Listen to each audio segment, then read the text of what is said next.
Hello everyone, welcome back to aim high Telugu YouTube channel.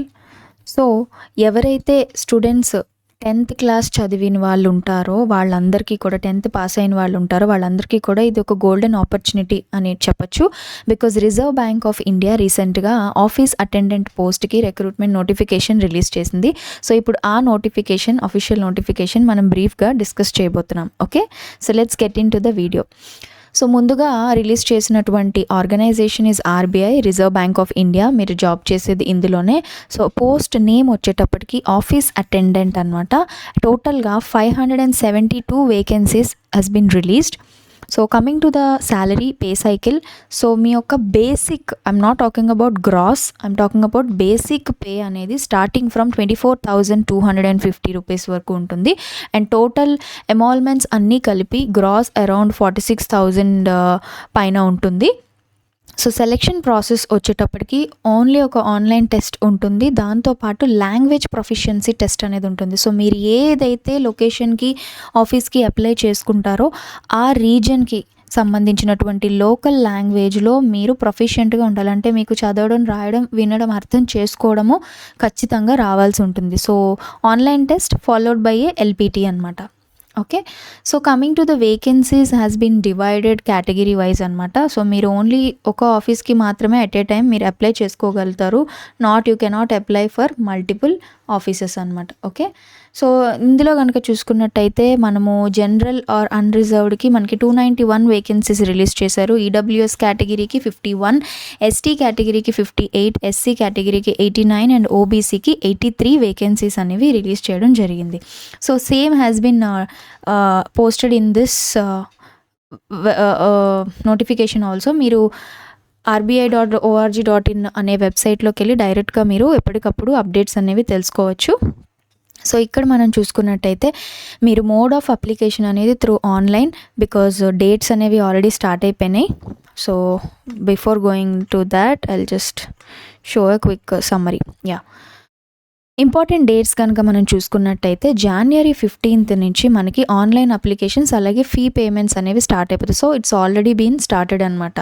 ఇవి website ద్వారా మీరు చేసుకోవచ్చు. ఈ వెబ్సైట్కి సంబంధించిన లింక్ అనేది మనకి ఆల్రెడీ అఫీషియల్ నోటిఫికేషన్లో ఇవ్వడం జరిగింది. సో దాని తర్వాత మనకి ఆన్లైన్ ఫీ అంటే ఎప్పటి వరకు అప్లికేషన్ లాస్ట్ డేట్ అంటే February 4th, 2026తో లాస్ట్ క్లోజ్ అయిపోతుంది. దాని తర్వాత మనకి ఇవి 22 డేట్స్ అండి. ఎగ్జామ్కి ఆన్లైన్ టెస్ట్ ఉంటుంది, దాని తర్వాత లాంగ్వేజ్ ప్రొఫిషియన్సీ టెస్ట్ ఉంటుంది.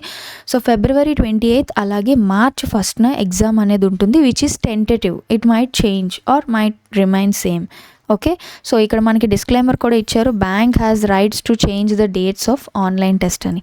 So the same has been given అండి. ఇక్కడ మనం అప్లికేషన్ చూసుకున్నట్టయితే మోడ్ ఆఫ్ అప్లికేషన్ ఆన్లైన్లోనే మీరు అప్లై చేసుకోవాలి బ్యాంక్ వెబ్సైట్ నుంచి. ఓకే, అండ్ ఇంపార్టెంట్ డేట్స్ మనం ఆల్రెడీ చూసాము ఇప్పుడు. ఓకే, నెక్స్ట్ మనం చూసుకున్నట్టయితే దీనికి సంబంధించి what are the benefits, perquisites ఏమున్నాయి మనకి అని కనుక మనం చూసుకున్నట్టయితే ఫస్ట్ మనకి bank will provide the accommodation అనమాట, సబ్జెక్ట్ టు అవైలబిలిటీ, లేదా మనకి 15% of HRA will be provided. So ఇవన్నీ ఎమాల్మెంట్స్ అన్నీ కలుపుకొని మీ శాలరీ అనేది బేసిక్ అనేది 24,250తో స్టార్ట్ అవుతుంది per month based on your qualification. అలాగే దాంతో పాటుగా మెడికల్ ఫెసిలిటీస్ ఉంటుంది, అలాగే మీకు రియంబర్స్మెంట్ ఆఫ్ ఎడ్యుకేషన్ ఎక్స్పెన్సెస్ కూడా ఉంటాయి. You also have leave fair concession, అలాగే మీకు గ్రూప్ టర్మ్ లైఫ్ ఇన్సూరెన్స్ కూడా లభిస్తుంది. దాంతోపాటుగా గ్రాట్యుటీ అండ్ ఎన్పిఎస్ ఇవన్నీ కూడా మీరు ఎలిజిబుల్ అవుతారు. సో వీటన్నిటి యొక్క కలయికతో మీకు 46,029 రూపీస్ పెర్ మంత్ అనేది వస్తుందన్నమాట. Okay, so coming to the age limit కనుక ఈ జాబ్కి చూసుకున్నట్టయితే మీ యొక్క ఏజ్ అనేది as on 1st of January 2026 it should be between 18 to 25 years అనమాట. Okay, candidates born not earlier దాన్ 2001 కన్నా ముందు, 2001 2nd Jan కన్నా ముందు పుట్టిన వాళ్ళు, అలాగే 1st Jan 2008 తర్వాత పుట్టిన వాళ్ళు, ఈ రెండు డేట్స్ కూడా ఇంక్లూడెడే. అంటే 2001 2nd Jan కూడా ఇంక్లూడెడే, అలాగే 1st Jan 2008 ఆ రోజు పుట్టిన వాళ్ళు కూడా నాట్ ఎలిజిబుల్. అంటే మీరు ఎయిదర్ 2001 2nd Jan తర్వాత పుట్టుండాలి, 1st Jan 2008 లోపు పుట్టి ఉండేవాళ్ళు మీరు eligible. So 18 to 25 years is the age limit. So అలాగే మనకి రిలాక్సేషన్ అనేది ఉందండి. ఎస్సీ ఎస్టీ వాళ్ళకి up to 5 years age relaxation ఉంది. ఓబీసీ వాళ్ళకి 3 years, the maximum age is 28 years. అలాగే పీడబ్ల్యూబీడీ వాళ్ళకి కూడా 10 years ఉంది, and 13 years for OBC and 15 years for SC ST. Ex service మ్యాన్కి కూడా up to maximum of 50 years, 3 years subject to maximum of 50 years అనమాట. అలాగే విడోస్, అలాగే డివోర్స్డ్ ఉమెన్ వీళ్ళకి కూడా maximum ages 35 up to 35 years and 40 years for SC ST అనమాట. Okay, and candidates who are having experience in Reserve Bank of India, they can extend the number of years to such experience subject to maximum of 3 years anamata. So this is the age limit criteria. And coming to educational qualifications, so మీరు pass అయి ఉండాలి. ఏంటి, 10th standard SSC or matriculation మీరు pass అయి ఉండాలి from the concern state or UT coming under regional jurisdiction of recruiting office to which he or she is applying. ఈ రీజనల్ జ్యూరిస్డిక్షన్కి సంబంధించి కూడా మనకి ఇవ్వడం జరిగింది. అది I will show you 1 second.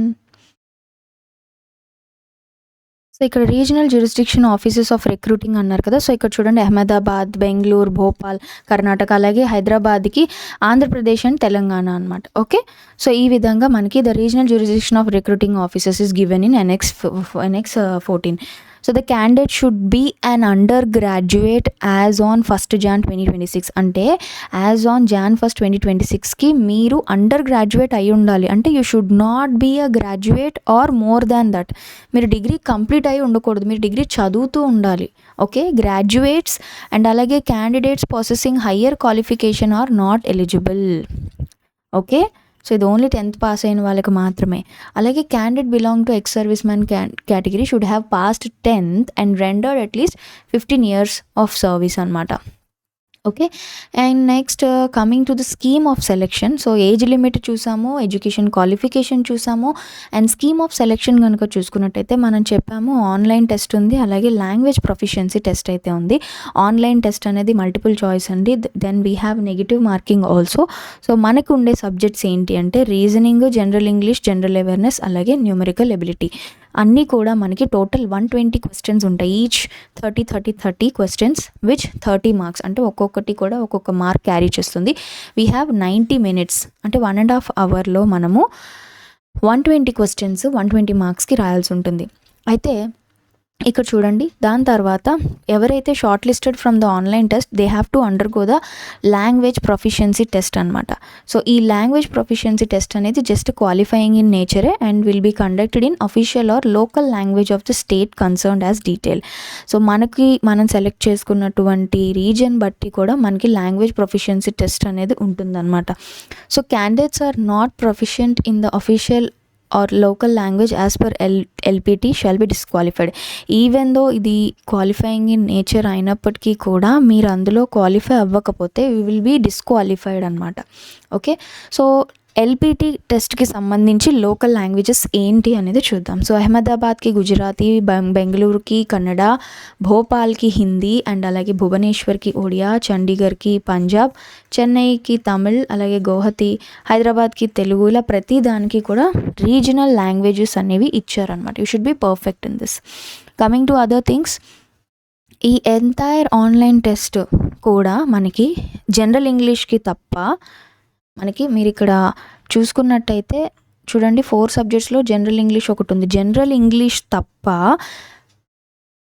ఇది ఒక్కటే మనకి ఇంగ్లీష్లో ఉంటుంది. Okay, the above online test except the test of general English will be available in English, Hindi and certain other regional languages. అంటే మనకి రీజనల్ లాంగ్వేజ్లో కూడా మనకు క్వశ్చన్ పేపర్ వస్తుంది. సో ద రీజనల్ లాంగ్వేజెస్ కూడా మనకి ఇక్కడ ఇవ్వడం జరిగింది, అది మనం చూద్దాము. So there will be negative mark for wrong answers, అంటే ప్రతి రాంగ్ ఆన్సర్కి 1/4 మార్క్ అనేది డిడక్ట్ అవుతుంది. సో ప్రతి candidates have to qualify in each part of the online test separately, అంటే సెక్షనల్ వైజ్ మనకి కట్ ఆఫ్ అనేది ఉంటుందన్నమాట. ఓకే. సో ఇక్కడ ఏమన్నారు, పేపర్ మనకి ఏ లాంగ్వేజ్లో ఉంటుంది, రీజనల్ లాంగ్వేజెస్ లిస్ట్ కూడా చూద్దాం. సో రీజనల్ లాంగ్వేజ్ చూడండి, list of regional languages as medium of online examination. హైదరాబాద్కి సంబంధించి మనం చూసుకున్నట్టయితే ఇంగ్లీష్లో, హిందీలో, తెలుగులో, ఉర్దూలో కూడా మనకి ఉంటుందన్నమాట. ఓకే. సో కంగారు పడాల్సిన అవసరం లేదు. ఓకే. సో నెగిటివ్ మార్కింగ్ ఉంటుందని చెప్పాము. దీని తర్వాత ఎగ్జామినేషన్ ఫీజ్ కనుక మనం చూసుకున్నట్టయితే this is non refundable. And మనకి ఏవైతే అప్లికేషన్ ఫీజ్ ఓపెనింగ్ డేట్స్ ఉన్నాయో ఆ టైంలోనే మీరు ఇది ఆన్లైన్ పేమెంట్ మోడ్ యూస్ చేసి పే చేయొచ్చు. సో ఎస్సీ, ఎస్టీ అండ్ పీడబ్ల్యూబీడీ అండ్ ఎక్స్ సర్వీస్ మ్యాన్కి ఇంటిమేషన్ ఛార్జెస్ మాత్రమే, అంటే ₹50 ప్లస్ 18% GST ఉంటుంది. జనరల్, ఓబీసీ అండ్ ఈడబ్ల్యూఎస్ క్యాండిడేట్స్కి application fee including intimation charges which is ₹450 plus GST 18% ఉంటుంది. ఎవరైతే స్టాఫ్ ఉంటారో, వాళ్ళు అప్లై చేసే వాళ్ళు ఉంటారో వాళ్ళకి నిల్ అనమాట ఛార్జెస్. సో దీని తర్వాత ఇంకొక ముఖ్యమైనది మనం గుర్తుపెట్టుకోవాల్సింది, usage of mobile phones and other electronic devices అనేవి కంప్లీట్గా బ్యాన్ చేసేసారు. So any communication devices are not allowed inside the premises where the examination is being conducted.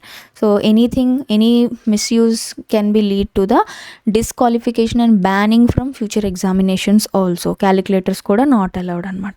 Okay. So ఇదండి బేసిక్గా summary of this office attendant post. చాలా మంచి opportunity, 572 vacancies is a good number. And అలాగే మనము vacancies region wise కూడా మనకి ఇక్కడ ఇవ్వడం జరిగింది. చూసుకున్నట్టయితే హైదరాబాద్లో మనకి టోటల్గా 36 వేకెన్సీస్ ఉన్నాయి. చెన్నై ఇవన్నీ చూడండి, Ahmedabad. The most number of vacancies were in Kanpur and Lucknow. So RBI mostly its ఆఫీసెస్లో మనకి పోస్టింగ్ అనేది ఇవ్వడం జరుగుతుంది. లక్నో, కాన్పూర్ అండ్ కోల్కతాలో హైయెస్ట్ నెంబర్ ఆఫ్ వేకెన్సీస్ ఉన్నాయి. బట్ స్టిల్ తెలుగు రాష్ట్రాల్లో మనకి హైదరాబాద్లో ఉంది. ఆ తర్వాత we have Guwahati, everything. So టోటల్గా ఇది ఈ యొక్క బాక్స్లో మనకి కేటగిరీ వైజ్ డివిజన్ ఉంది అండ్ అలాగే రీజన్ వైజ్ కూడా డివిజన్ అనేది ఉందన్నమాట. ఓకే. సో ఇంకేదైనా డౌట్స్ ఉంటే మీరు ఈ నోటిఫికేషన్ డాక్యుమెంట్ మన టెలిగ్రామ్ ఛానల్లో అప్లోడ్ చేస్తాను, మీరు గో త్రూ అవ్వండి. బట్ మోస్ట్ ఇంపార్టెంట్లీ నేను డేట్స్ చెప్పాను, సెలెక్షన్ ప్రొసీజర్ చెప్పాను, అండ్ ఎగ్జామ్ ఫీజ్ తెలుసుకున్నాము, and what is the pattern తెలుసుకున్నాం, నెగిటివ్ మార్కింగ్ ఉందని తెలుసుకున్నాం. అండ్ మీ యొక్క జాబ్కి మీకు సంబంధించి what are the things which you will be getting other than the salary, మీకు ఏమేమి వస్తాయి అవన్నీ కూడా మనము ఇక్కడ మెన్షన్ చేయడం జరిగిందనమాట. అండ్ ఇంకొక ఇంపార్టెంట్ పాయింట్ ఏంటి అంటే నేచర్ ఆఫ్ వర్క్. మీరు ఇక్కడ ఏం చేస్తారు అంటే the post of office attendant అనేది మనకి డ్యూటీస్లో కనుక మనం చూసుకున్నట్టయితే physical movement and dispension of files, records, office kind of a clerical job అని మనం చెప్పొచ్చు అనమాట. యూటిలిటీ ఐటమ్స్ చూసుకోవడం, delivery of dak and opening and closing of sections, divisions, department, photo xerox copies తీయించడం, నాన్ క్లరికల్.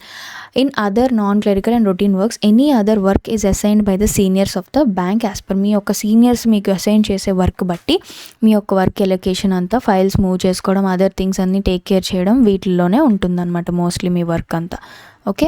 అండ్ ఇంకొక important thing, examination centres. I forgot to mention this. List of examination centres మీరు కనుక చూసుకున్నట్టయితే Andhra Pradesh examination centres మీరు చూడండి, చీరాల, కాకినాడ, కర్నూలు, నెల్లూరు, రాజమండ్రి, తిరుపతి, గుంటూరు లేదా Vijayawada, Visakhapatnam, Vizianagaram, Hyderabad, Karimnagar, Khammam and Warangal అనమాట. Okay. So ఇవి మనకి సంబంధించినటువంటి ఎగ్జామినేషన్ సెంటర్ అనమాట. సో ఇంకేదైనా డౌట్స్ ఉంటే మీరు ఖచ్చితంగా కామెంట్ చేయండి. I'll post this document in our Telegram channel. The best opportunity, please utilise it in a right way. And ఖచ్చితంగా మనకి టైం అయితే చాలా తక్కువ ఉంది, because now we're in Jan 19th and February 28thలోనే మనకి ఎగ్జామ్ ఉంటుంది కాబట్టి టైం చాలా తక్కువ ఉంది. But you can crack it. Exam difficulty level అంత ఎక్కువ ఏమి ఉండదు కాబట్టి ప్రిపేర్ అవ్వండి, అటెంప్ట్ చేయండి. It is the best opportunity. Okay. Thank you so much.